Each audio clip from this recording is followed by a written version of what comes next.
Boa noite. De acordo com o Fórum Econômico Mundial, de 136 países analisados, o Brasil ocupa a 41ª posição no ranking de logística.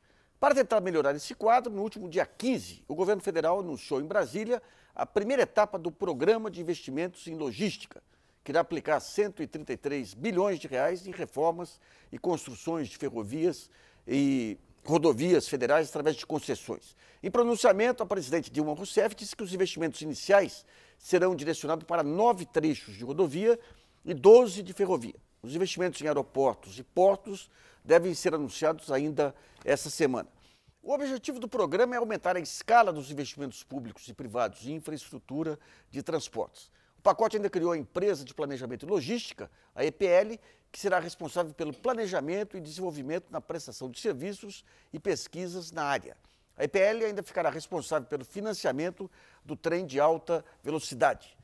O Brasilianas.org desta segunda-feira vai discutir o pacote de logística. Vamos abordar aí as medidas do pacote, os desafios da integração de modais e os planos para ajustar as estratégias com os problemas históricos que o país enfrenta no setor. Para debater o assunto, recebemos em nosso estúdio de São Paulo o engenheiro da macrologística, Renato Pavan, o consultor do Instituto de Desenvolvimento e Logística, Transporte e Meio Ambiente, IDELT, e ex-secretário municipal de Transportes de São Paulo, Frederico Bucija, e do nosso estúdio em Brasília, o presidente da Empresa de Planejamento e Logística, Bernardo Figueiredo. Contamos também com a colaboração da jornalista Fernanda Balsalobre. Lembrando que o programa de hoje já foi gravado e as perguntas previamente selecionadas no site www.brasilianas.org no mesmo dia da gravação. Nesse primeiro bloco, vamos entender as medidas que o governo federal preparou para a primeira etapa do Programa de Investimento em Logística. E vamos rever agora a reportagem de Karina Dourado, no Repórter Brasil, apresentada no dia do anúncio das medidas. Vamos ver. As rodovias e ferrovias são um destaque do primeiro pacote de concessões na área de infraestrutura do país. Os recursos chegam a 133 bilhões de reais que devem ser investidos ao longo de 25 anos. Do total, 42 bilhões de reais vão para a duplicação de 7.500 quilômetros da malha viária em 9 rodovias do país. O investimento nessas rodovias será todo privado, feito pelas concessionárias vencedoras das licitações. O pedágio só poderá ser cobrado depois que 10% das obras previstas forem concluídas. 91 bilhões de reais serão destinados para a construção de 10 mil quilômetros de trilhos em 12 ferrovias do país. As parcerias serão público-privadas. O governo vai construir, manter e operar a malha ferroviária. A empresa estatal Valec vai comprar a capacidade de transporte de cargas e revender para concessionárias ou empresas que queiram transportar a própria produção. O ministro dos Transportes acredita que as medidas vão trazer impacto econômico a curto prazo e também gerar empregos. Pode-se estimar que não teremos menos do que 150 mil empregos gerados. Um outro pacote para portos e aeroportos, no mesmo modelo de concessões, deve ser lançado nas próximas semanas. Apesar da parceria com a iniciativa privada, a presidenta Dilma Rousseff enfatizou que essas não são medidas de privatização. Eu hoje estou tentando consertar em ferrovias alguns equívocos cometidos na privatização das ferrovias. É o resgate da participação do investimento privado em ferrovias, mas é também o fortalecimento das estruturas de planejamento e de regulação. O anúncio foi acompanhado por empresários e representantes dos estados. O governador de São Paulo, Geraldo Alckmin, apoiou o modelo apresentado pelo governo. Vai dar certo a proposta, porque o setor privado é preparado, tem crédito, o governo não deve ser executor de tudo e nem financiador de tudo. O programa foi planejado com a participação do setor industrial e tem o objetivo de estimular a competitividade e reduzir custos. Para o empresário Ike Batista, o investimento em infraestrutura se reverte em menos perdas na produção. Nós somos mega eficientes na produção, aí na hora que você transporta isso para exportar, por exemplo, você perde 60% dessa eficiência, você vai pelo ralo, por fato de não ter esses modais de uma maneira eficiente.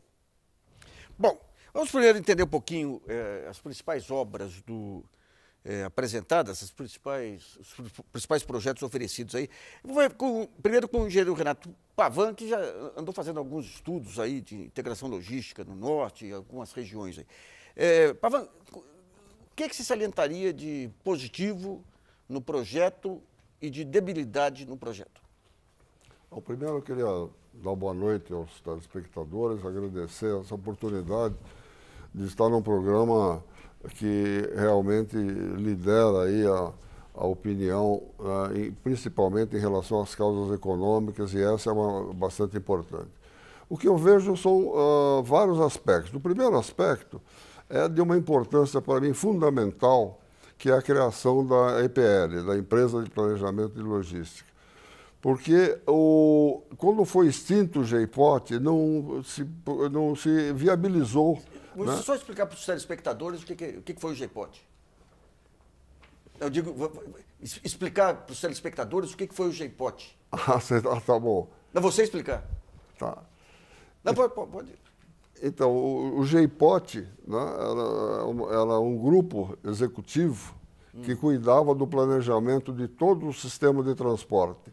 E esse planejamento era um planejamento sistêmico, onde entrava rodovia, ferrovia, transbordo, porto marítimo, porto fluvial, né? Então tinha a visão sistêmica. Quando foi extinto o GEIPOT, aí não ficou claro, né, nos ministérios quem deveria cuidar disso. Então o Ministério do Transporte faz hoje um planejamento, vamos dizer, limitado, sem a visão sistêmica. O Ministério do Planejamento também tem um núcleo lá de planejamento. As agências reguladoras passaram a ocupar o papel de planejamento. Quer dizer, então, eu acho que esse foi o grande mérito de voltar a unificar o planejamento, né, do sistema de transporte numa empresa como a EPL. E segundo, né, de ter uma pessoa como o Bernardo Figueiredo, que é um dos técnicos que mais conhece o setor de transporte e tira as coisas do papel. Então, acho que isso foi fundamental. E o terceiro aspecto importante foi a sinalização do governo federal para fazer a parceria com a iniciativa privada. Quer dizer, isso é uma coisa que já devia ter ocorrido há muito tempo, né? Nós não estaríamos numa situação hoje de ameaça de um apagão aí logístico, né?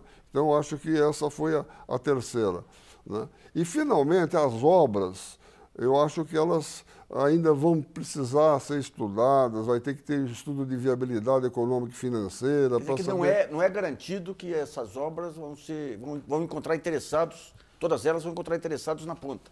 Veja, o que a iniciativa privada quer já está perfeitamente explicitado num trabalho que a CNI está fazendo há mais de 3 anos, fazendo o planejamento estratégico do sistema de transporte e logística de todas as regiões brasileiras, onde cada um dos modais foram estudados, as cadeias produtivas foram desmembradas, todas as mesorregiões, são quase de 2.500 fluxos por região, que depois tem uma análise competitiva para saber qual é o mais competitivo, né?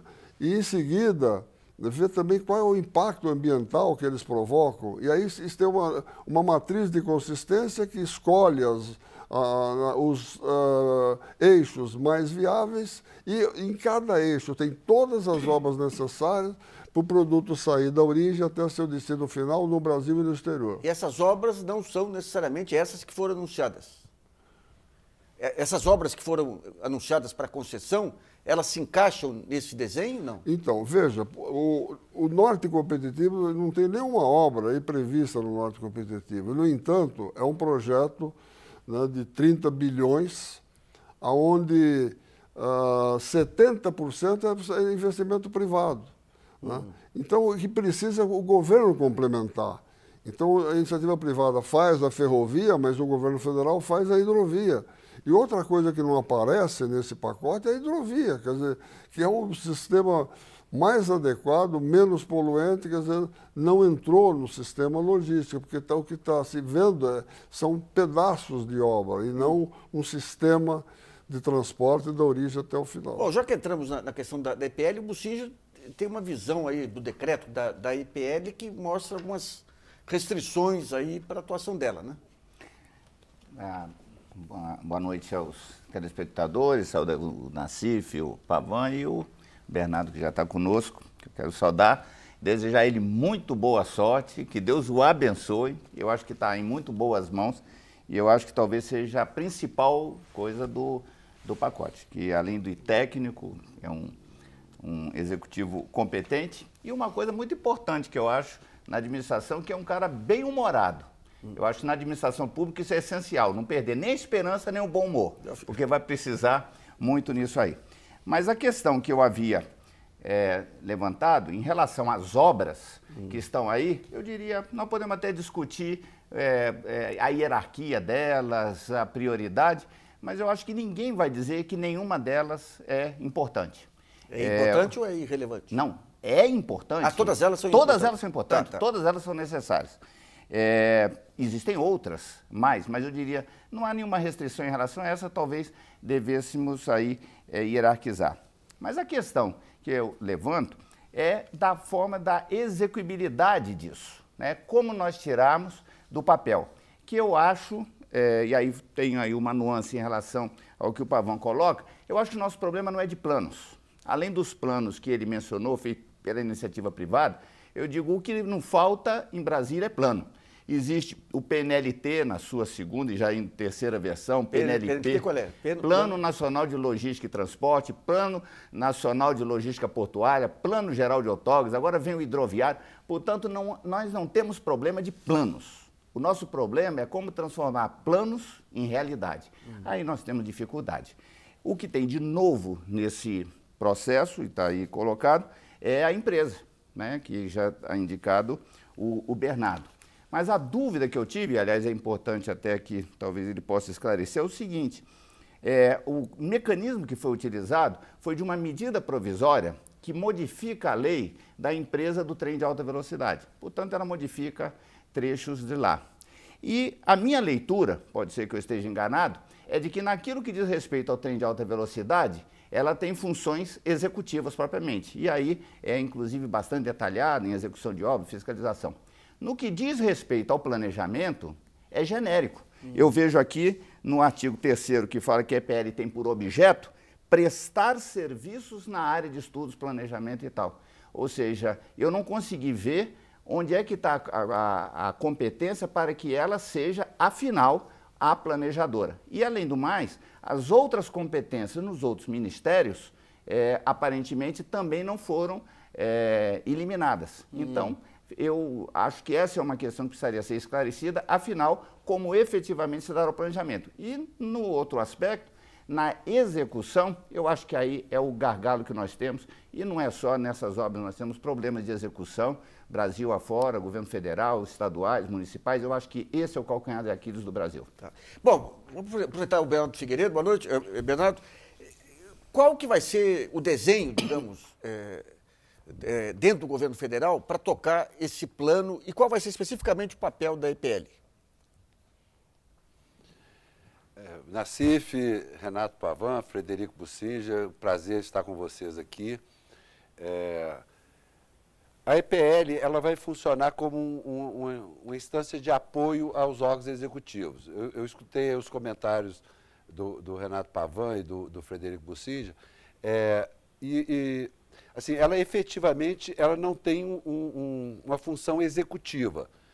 Ela é um instrumento que a gente está expandindo a possibilidade que ela tinha no trem de alta velocidade, de participar dos empreendimentos, de ser um instrumento do Estado, de ajudar na implementação de um projeto. No caso do TAV, ela vai ser sócia da operadora e ela pode também criar subsidiária integral, participar de empresas de propósitos específicos.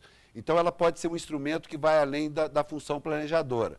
Mas as instâncias executivas permanecem nos ministérios, nas agências e nas empresas dos diversos ministérios. A Valec, mais especificamente, nesse programa de ferrovias.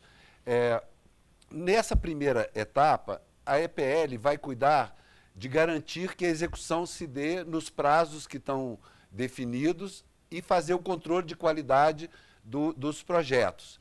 Então, nós estamos organizando, junto com o Ministério de Transportes, nesse momento, e depois, quando for lançado o programa portuário, também com relação à CEP, nós vamos apoiar e eventualmente, executar alguns dos projetos, alguns dos estudos que são necessários para fazer essas concessões.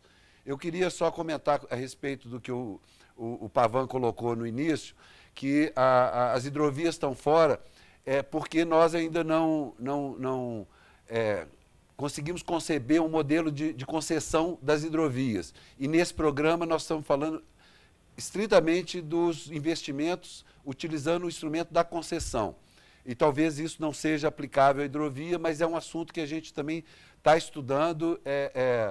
Nós hoje temos algumas hidrovias que são prioritárias, como a do Madeira, a do Tocantins, que faz parte desse estudo profundo e brilhante que o Pavan fez aí com a CNI, que já tive a oportunidade de discutir com ele. Esse programa não pretende esgotar as ações e nem pretende ser o conjunto dos projetos que vão ser executados, e isso pode e deve ter continuidade. Uma das funções da EPL, além do apoio a esse programa, é também formular projetos que dê continuidade a esse programa. Então, esse programa pode se expandir ao longo do tempo e, com certeza, ele vai ter continuidade após sua implementação.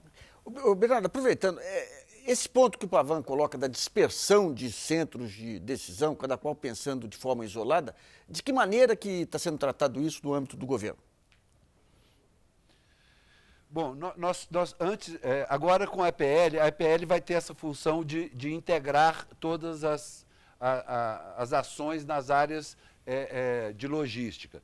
Então, nós vamos sair como o Pavan colocou bem, assim, o GEIPOT tinha uma função que ele olhava o conjunto das necessidades logísticas do país e formulava os projetos integrados. O Pavan deve se lembrar bem, nós tínhamos aí os corredores de transporte que garantia que as ações iam ser executadas no tempo e no espaço de forma articulada. Nós vamos passar a fazer isso de forma sistêmica, de forma rotineira. Nessa fase que gerou esse programa, isso foi feito através de uma força-tarefa que o governo criou, que era composta de técnicos e executivos do Ministério de Transportes, da Secretaria de Portos, da Valec, da NTT, e que nós discutimos exaustivamente a articulação dos programas, de forma que o programa ferroviário fosse articulado com o programa portuário, o programa rodoviário, e estamos agora incorporando aí, tentando trazer para essa lógica também o programa aeroportuário. Então, o que era feito no âmbito de uma força-tarefa, agora vai ser feito de uma forma estruturada no âmbito da EPL. Bom, a jornalista Fernanda Balsalobo tem uma questão enviada por um telespectador internauta. Lembrando que o programa é gravado e as perguntas já foram enviadas no dia da gravação. Fernanda. Obrigada, Nassif. Bom, tem uma pergunta do Valdec Pereira de Alcântara, ele é de Salvador, e pergunta o seguinte: como será constituído o corpo técnico da EPL? Haverá concurso? Bom, a pergunta para o Bernardo, então. Como será constituído o corpo técnico da EPL? Nesse primeiro momento, nós vamos trabalhar essencialmente com servidores públicos. A lei autoriza a cessão de servidores para a EPL. O Pavan deve se lembrar disso também, o Frederico também. O GEIPOT era um grande formador de mão de obra para todo o aparato de governo. E a EPL também deve ter uma parte desse papel.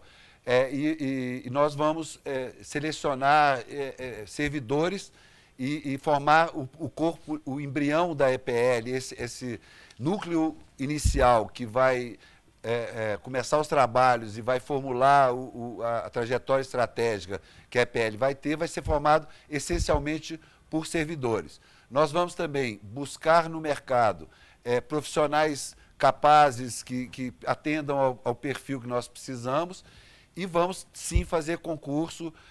No primeiro momento, a ideia é fazer uma seleção mais expedita, usando o recurso da contratação temporária, e depois, quando a gente tiver claro a composição do quadro que a EPL deve ter, aí fazendo um concurso para um preenchimento mais definitivo do quadro.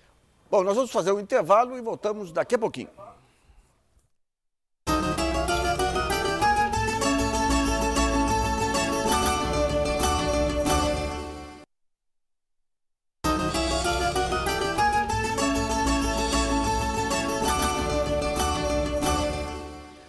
Voltamos com Brasilianas.org sobre o novo pacote de logística. Recebemos no nosso estúdio de São Paulo o engenheiro da macrologística, Renato Pavan, e o consultor do IDELT, Frederico Bussinja. E no nosso estúdio em Brasília, o presidente da empresa de planejamento e logística, Bernardo Figueiredo. Na segunda parte do programa, vamos discutir os principais desafios dessa integração entre portos, aeroportos, rodovias e rios navegáveis aí. Então, o ponto central aí é esse conceito de logística que é um pouco mais amplo que o conceito de infraestrutura. Eu queria que o Bussinja analisasse esse pacote e o que está se discutindo aqui sobre esse conceito mais amplo de logística. Eu creio que no outro programa que eu aqui estive, eu já havia levantado essa questão, essa visão que eu classifico de reducionista que nós temos de logística. Muitas vezes nós falamos de logística, falando de transporte, às vezes nem de transporte, é de infraestrutura de transporte, que aliás foi uma palavra que você usou na abertura do programa, e às vezes é apenas infraestrutura viária. Eu acho que há um alento, uma perspectiva de que nós avancemos em direção à multimodalidade, o que já seria um enorme avanço, porque nós temos problemas sérios nisso. Essa falta de coordenação do planejamento e principalmente do gerenciamento faz com que os modos que dependem de outros, como a ferrovia, a hidrovia e os portos em particular, eles sempre têm dificuldade. O único modo autossuficiente é o rodoviário. Esse praticamente faz tudo sozinho. Então, a falta de coordenação do planejamento e gerenciamento conspira contra os outros modos. Eu acho que essa é a principal variável explicativa. Agora, nós temos questões no Brasil que distorcem a nossa logística e geram algumas irracionalidades que estão no campo tributário, por exemplo. Então, está muito longe do aspecto portuário, do aspecto hidroviário, mas acaba afetando diretamente. Então, se a ideia é, efetivamente, nós temos um olhar logístico, é preciso incluir vários outros ingredientes nesses planos e no pacote que está aí. Eu queria ver com o Bernardo, em Brasília, um pouco isso. Mas, Bernardo, qual o balanço que se tem hoje das ferrovias? Nós tivemos aí a privatização lá atrás, metas ambiciosas de integrar a América Latina, depois teve, já no governo Lula, alguns ajustes aí para tentar pressionar as empresas a investir mais. Qual que é o nível hoje das ferrovias brasileiras? As ferrovias hoje são muito concentradas em alguns segmentos de mercado, mais especificamente minério de ferro, muito forte, e soja, e muito pouca inserção no mercado mais competitivo. Acho que o Frederico, e fico feliz e não esperava outra coisa dele, pela visão que ele tem do conjunto. Assim, nós temos que cuidar também da operação, dos operadores.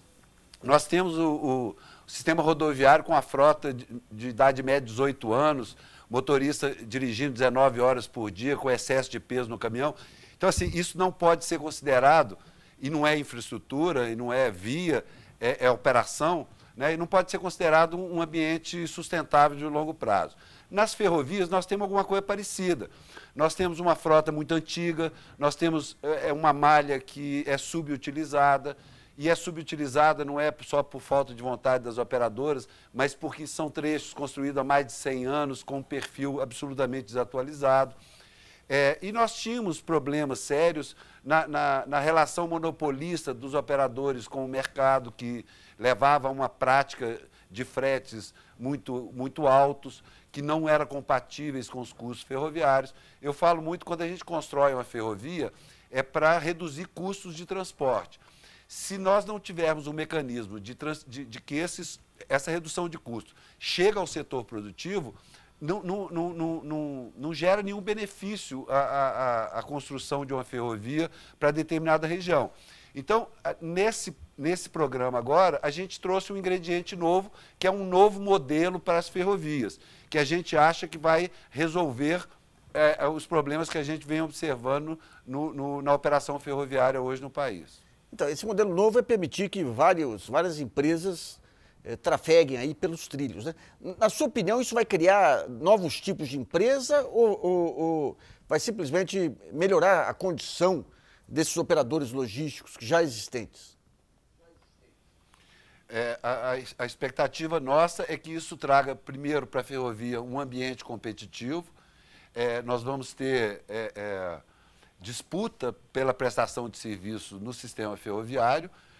Nós vamos ter a malha mais usada de uma forma mais abrangente, porque nós estamos trazendo, e foi assinado no dia do lançamento do programa, um acordo de interoperabilidade, quer dizer, de compartilhamento da malha por todas as concessões, que também é importante. Mas, principalmente, nós vamos trazer para a ferrovia esse operador que o Frederico falou do rodoviário, que hoje conhece mais o mercado do que qualquer um, e ele pode agora também fazer essa integração diretamente, criando ele operações ferroviárias e trazer para a ferrovia um mercado que hoje ela nem conhece, que é o mercado da carga de alto valor agregado, o mercado do container, que hoje está fora da ferrovia porque não é da parte da cultura da ferrovia. E a ferrovia hoje nem tem equipamentos adequados para fazer esse transporte. Ô Pavão, o que aconteceu com as ferrovias? Eu lembro alguns anos atrás, nós montamos um seminário, veio o pessoal da LL e outros, mostrando como que eles estavam atuando, pretendiam até, inclusive, fazer entregas de produtos de varejo, laticínios e tudo, até nos supermercados. Havia, mostravam estratégias para competir com caminhões, pegar aqueles entrocamentos, fazer trabalho. O que aconteceu que a ferrovia não aconteceu? Bom, em primeiro, estava olhando para a Câmara, não vi que o meu amigo Bernardo estava aqui à minha direita. Eu quero aproveitar para cumprimentá-lo, dar os parabéns. O Brasil está de parabéns por tê-lo como presidente da EPL. Bom, veja, eu só vou dar alguns parâmetros para a gente poder entender. O Brasil hoje movimenta 1 bilhão e 800 milhões de toneladas de carga. A ferrovia tem 25% disso, quer dizer, ela transporta 453 milhões de toneladas em 20 mil quilômetros de trilha. Agora, se tirar minério de ferro e vale... Bom, se tirar o minério de ferro, representa 353 milhões de toneladas, ou seja, se você tirar o minério de ferro, né, e que é transportado em 2 mil quilômetros de ferrovia, você tem o quê? 100 milhões de toneladas, dos quais 20 milhões é soja, em 18 milhões de quilômetros. Né? E outra questão também, né, a viabilidade de cada modal. Quer dizer, a gente sabe no mundo inteiro, quer dizer, distâncias de 500 quilômetros, a ferrovia é imbatível. A rodovia é imbatível. A rodovia? Né? Em uma distância de 500 quilômetros. Até 500. É rodovia, 1.000 quilômetros ferrovia, 2.000 quilômetros hidrovia. Tá. Né? E a distância média das ferrovias brasileiras é de 670 quilômetros. Quer dizer, então o que precisa é realmente ter eixos ferroviários, que aliás, né, o Bernardo acompanhou muito e foi um dos artífices da questão de trazer a iniciativa privada para o processo de operação da ferrovia. Já naquela época, nós defendíamos a ideia de ter eixos de integração. Né? E o que acontece é isso. Agora, essas ações que estão sendo feitas, vai fazer uma norte-sul, né? E fazer as ferrovias leste-oeste, interligando o norte-sul, vai permitir que outros produtos sejam transportados, né, como acontece nos Estados Unidos, e inclusive a containerização está crescendo muito, né, a gente vai ver trens aí com containers de várias empresas, né? Agora vai demorar um certo tempo, quer dizer, nós não vamos ver isso no Brasil, né, antes de 10 anos.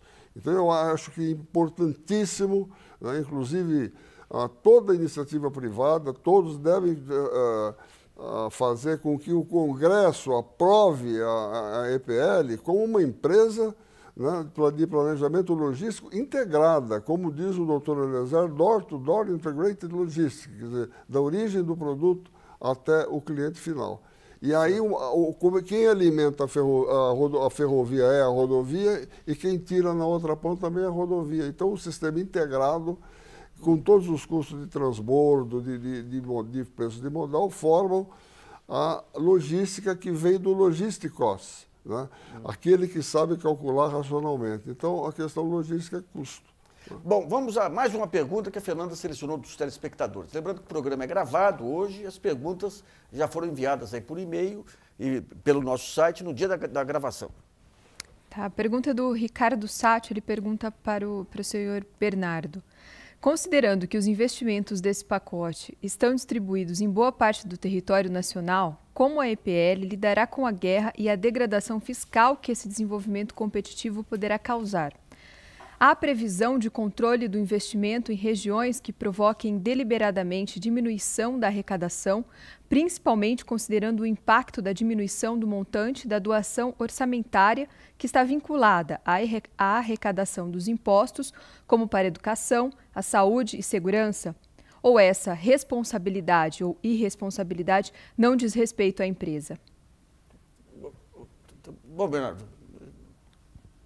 A única questão tributária que a gente vai trabalhar, e eu acho que ela é fundamental, e que o Bussinger já se referiu a ela, é a questão da tributação em cima do transporte multimodal.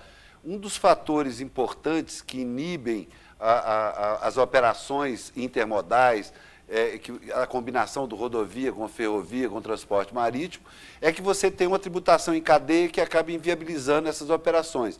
Então, essa questão é uma questão que afeta a logística e que precisa ser trabalhada. Agora, a questão tributária, de uma forma geral, realmente não está no nosso escopo de trabalho. Bom, eu acho que essa questão que a pergunta suscitou e o Bernardo respondeu, mostra que, às vezes, as coisas não são visíveis a olho nu. Por exemplo, essa legislação de operador de transporte multimodal tem uma década e meia. É considerada uma legislação super moderna. E até hoje nós temos enorme dificuldade de poder fazer operações multimodais. E a razão, uma delas está aí apontada. Então, há uma legislação, mas a vida real não segue esse diapasão. Um exemplo crucial. Nós temos aqui em Presidente Epitácio, nas barrancas do Rio Paraná, um terminal hidroviário de primeiro mundo. De primeiro mundo, tecnologicamente, estruturalmente, equipamento.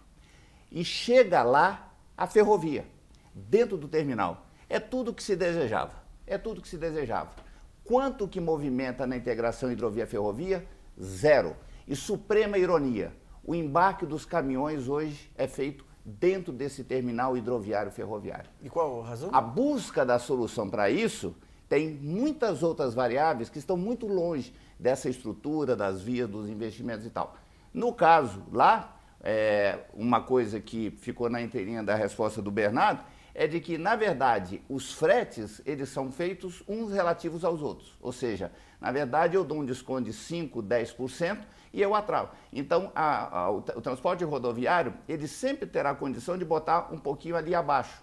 Então, lá tem os trilhos, lá tem o terminal, lá tem a hidrovia e movimenta zero. Tudo é transportado.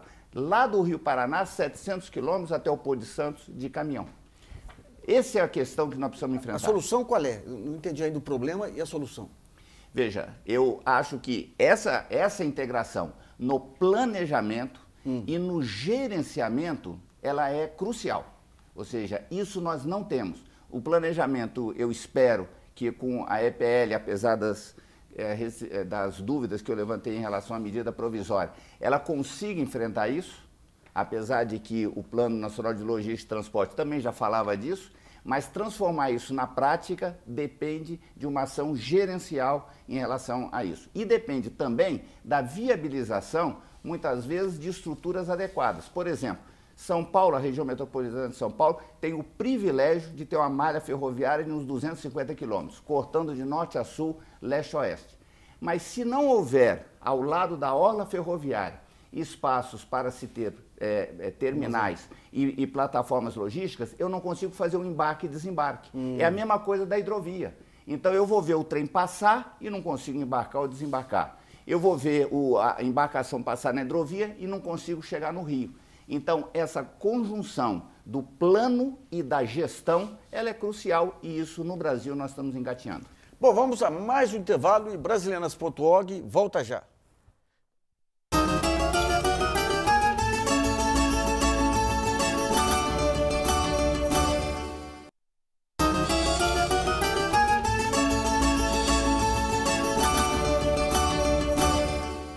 Bom, Brasilianas.org está de volta. O tema hoje é um novo pacote de logística anunciado pelo governo federal este mês. Recebemos de São Paulo o engenheiro da macrologística Renato Pavan e o consultor do IDELT, Frederico Bussinger. E em Brasília, o presidente da empresa de planejamento e logística, Bernardo Figueiredo. Nesse último bloco, a questão é como ajustar o plano federal à estratégia de integração de modal e qual a participação dos estados e municípios nesse desafio. No bloco anterior, o Bussinger estava falando desse ponto aí em São Paulo, que você tem a rodovia, a hidrovia, a ferrovia e não funciona. Daí eu perguntei um pouquinho no intervalo para entender melhor, que não funciona porque não tem carga. Esse é o ponto, né? Então, e há casos de ferrovias que não cumprem as funções aí que tem que ter, que são as suas atribuições. Como que você vê essa questão da solução a ser dada aí? Expropriar a ferrovia da concessionária, impor exigências? Qual é o limite, quais os espaços aí para dar eficiência a esse modelo? Veja, a ferrovia ela é criticada e é criticável realmente, mas nós precisamos registrar que na época que o Pavan estava na FEPASA e eu estava no Porto de Santos, a ferrovia movimentava só 4%. E isso cresceu, quadruplicou, quintuplicou. Então, nesses 15 anos, efetivamente, a ferrovia, em alguns trechos, efetivamente, ela teve um crescimento muito maior. Agora, eu imagino, eu estive analisando os contratos originais, algumas das questões não foram colocadas em prática. Por exemplo, esse direito de passagem, a interpenetrabilidade das malhas, a interoperabilidade, nos contratos originais, seja da MRS, seja da LL, isso já tinha o espaço para acontecer, mas não foi praticado. Os investimentos, se nós olharmos, ficaram muito aquém daquilo que estava inicialmente previsto no contrato. Então, eu diria, é importante estar no plano, mas do plano é importante estar efetivamente contratado e do contratado precisa ser efetivamente realizado.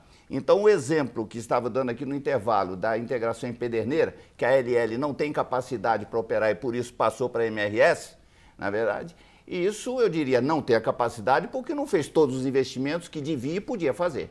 Então, se tivesse feito, eventualmente ela teria essa condição de ser resolvida. E a descida para Santos é uma outra questão que precisa ser resolvida. Há muito tempo se fala dos investimentos alternativos, no caso da cremalheira, por exemplo. Isso ficou para trás em relação à descida em gravidade, que é uma obra de arte de engenharia que da antiga FEPASA, que também está subutilizada. E principalmente, no caso do Porto de Santos, depois de 15 anos que começou a se falar da chamada ferradura, ou seja, de uma via dupla, com bitola mista, operada integradamente, até hoje não foi feito. Então, acaba tendo um gargalo na chegada a Santos, porque chegam duas ferrovias e até hoje é muito débil essa integração lá embaixo. Eu queria ver com o Bernardo. Bernardo, pelo que está dando para entender aqui, você tem uma necessidade de um conjunto de investimentos novos, mas você tem um conjunto de obrigações aí, de pessoal que privatizou, que conseguiu as privatizações lá atrás, que não foi cumprido. De que maneira que se pode atuar sobre esses contratos mais antigos? O que está sendo pensado em relação a esses contratos mais antigos de ferrovias? No ano passado, em junho, a NTT soltou 3 resoluções. Eu só peço o seguinte, quando tiver siglas, a gente descrever a sigla para os telespectadores que não estão familiarizados aí com o tema. Então, em junho do ano passado, a Agência Nacional de Transporte Terrestre editou 3 medidas que são fundamentais no encaminhamento do que o Frederico estava falando. Que é a primeira, que é a questão do direito de passagem, que ele tem toda a razão, era previsto contratualmente, mas não era regulamentado, e além disso, a agência durante muito tempo achou que não era suficiente, que esse direito não existia de fato, mas ano passado a NTT editou uma resolução que garante esse direito a todos os concessionários. Mas aí ficaria restrito a quem é concessionário. Então, a NTT também criou uma outra figura que é do serviço dedicado. Eu estou acompanhando aí as discussões, inclusive as do intervalo, e assim, uma questão importante que estava sendo colocada é que você tem a ferrovia, você tem a carga e não tem o trem passando e o trem não se propõe a atender. Até pouco tempo, até essas resoluções, a ferrovia tinha o direito de não atender, de não prestar. Ela não tinha obrigação de colocar um trem e atender o mercado. Então, ela atendia aquilo que era conveniente ou que era rentável para ela. Depois dessas resoluções, a ferrovia é uma ferrovia aberta.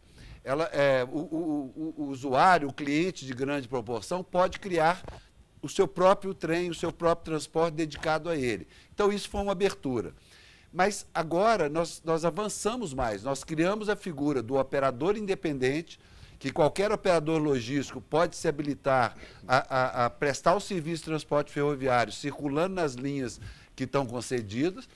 E no caso específico que o Bucir apontou de Santos, você pode reparar que no programa nós estamos tratando de 3 intervenções que são fundamentais para o Porto de Santos, que é o Ferroanel Norte, o Ferroanel Sul, que cria uma alternativa à cremalheira. Nós podemos descer a carga mais pesada pelo Ferroanel Sul e deixar a cremalheira para cargas mais nobres.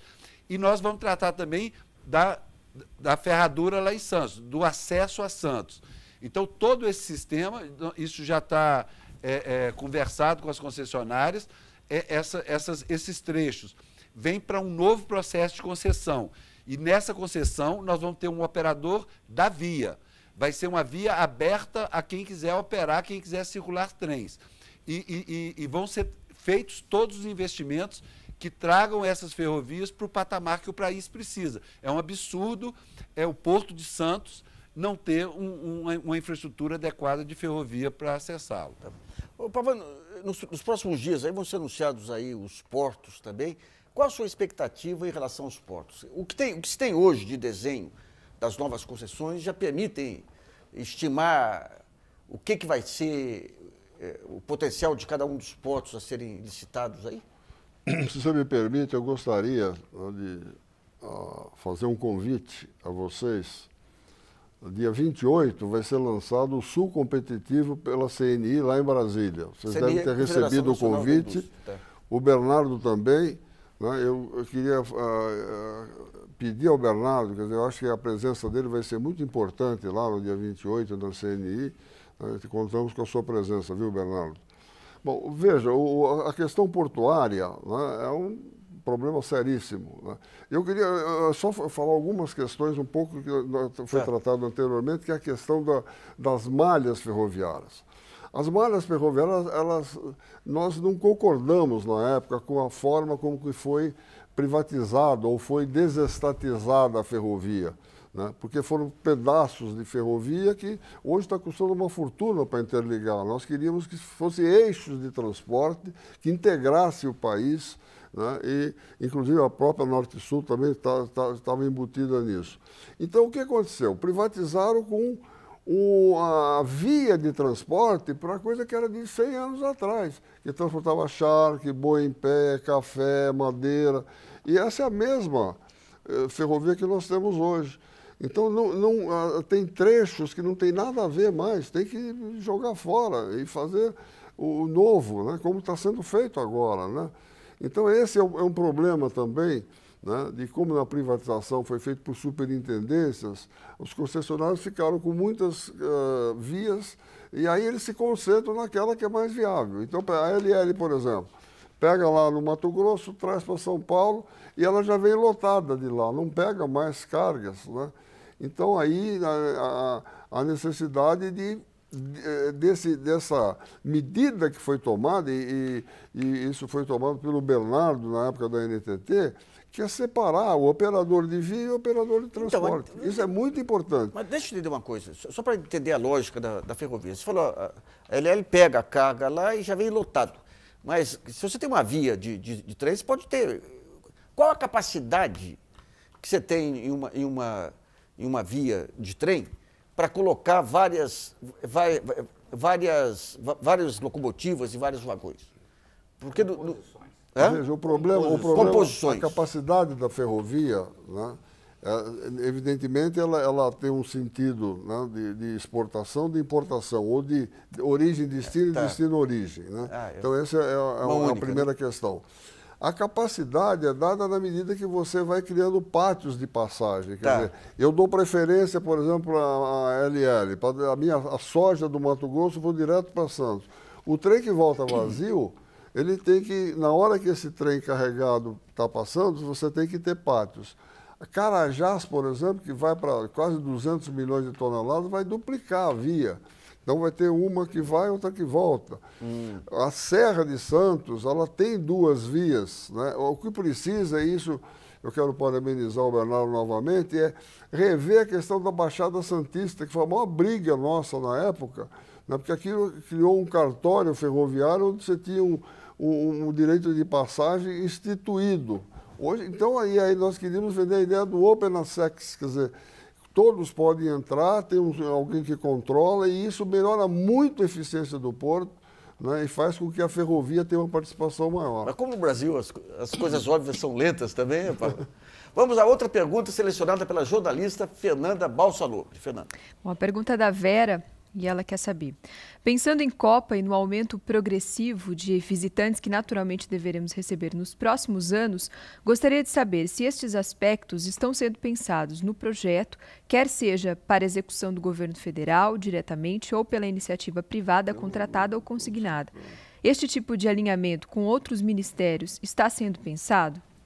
Bernardo, a empresa vai pensar nisso ou é mais carga especificamente? Não, ela vai pensar a logística de uma forma geral, mas com relação à Copa, tem um programa específico para a Copa.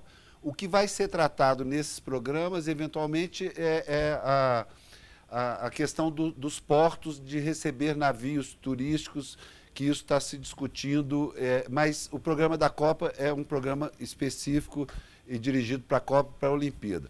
Eu queria só aproveitar a oportunidade da palavra ter passado para mim, para dar os créditos adequados a essa ideia de transformar o sistema de São Paulo num sistema neutro em relação à operação, quer dizer, um sistema aberto a todas as operações. Essa era a concepção que o Pavan defendia lá no início da privatização e que acabou não sendo aceita. Então, assim, o mérito dessa iniciativa é dele, que foi o pioneiro nessa formulação e que nós estamos aproveitando a ideia dele e agora estamos implementando com 15 anos de atraso, né, Pavan? Então, só para me entender uma coisa, eu estava no Palácio Bandeirantes o dia que foi feita a transferência da FEPASA para o governo federal por conta daquele encontro de contas lá da dívida de São Paulo. Foi quando eu conheci o Pavan. E o Pavan estava entusiasmadíssimo, porque o sonho da integração geral se completava com a FEPASA indo para a rede ferroviária federal, se integrando tudo. E você estava ligado ao governador Covas também. Em que ponto da história que degringolou esse modelo? O problema é o seguinte, a ferrovia, né, ela perdeu a competitividade, então o ônus para carregar a ferrovia era muito caro para o governo, né? Então ele procurou fazer essa desestatização o mais rápido possível. E a empresa contratada, a consultoria contratada, achou melhor fazer a privatização por superintendências da rede, né? Então, por exemplo, aqui em São Paulo nós tínhamos a FEPASA chegando lá no Perequê, tinha a SR5 descendo a serra, né? Tinha a SR4 indo até o interior, né? E tinha, inclusive, em 2 bitolas, uma bitola larga e uma bitola estreita, né? Então, o que a gente estava imaginando, né? Que se você fizesse o acesso ao porto, né, à medida que eles fossem chegando, né, e seria muito mais razoável do que dar o controle para uma. Então, na privatização, quando foi privatizado a SR5, isso ficou, a entrada do porto, do lado direito e do lado esquerdo, ficou para a MRS, a empresa que ganhou essa licitação. E nós lutamos muito, inclusive o governador Covas, na época, nós tentamos, mas não, o BNDES queria, de qualquer maneira, a privatização. Então, isso ficou durante um tempo, aí começou a negociar, a NTT começou a arbitrar isso, mas sempre de uma forma prejudicial, né? Não é um caso com a siderurgia. E a FEPASA, ela era um buraco negro da privatização, porque era a única empresa estadual, né, dentro de uma malha federal. Aí, inclusive com sugestão minha, o governador Mário Covas negociou a FEPASA, né, com o governo federal, para o governo federal fazer a privatização. Só que foi a última a ser feita e entrou, quer dizer, como um encaixe, vamos dizer, no meio, sem que houvesse um estudo mais detalhado das viabilidades. Bom, Brasilianas.org sobre o pacote de logística chega ao fim. Agradeço a participação do engenheiro da Macrologística, Renato Pavan, do consultor do IDEL, secretário municipal de Transportes de São Paulo, Frederico Bucinja, e do presidente da empresa de planejamento e logística, Bernardo Figueiredo. E você que nos assiste, muito obrigado. Não deixe de participar do site www.brasilianas.org, mandando perguntas, trabalhos e vídeos. Esse espaço aqui também é seu. E nós voltamos na próxima segunda-feira, às 10 da noite, aqui na TV Brasil. Até lá.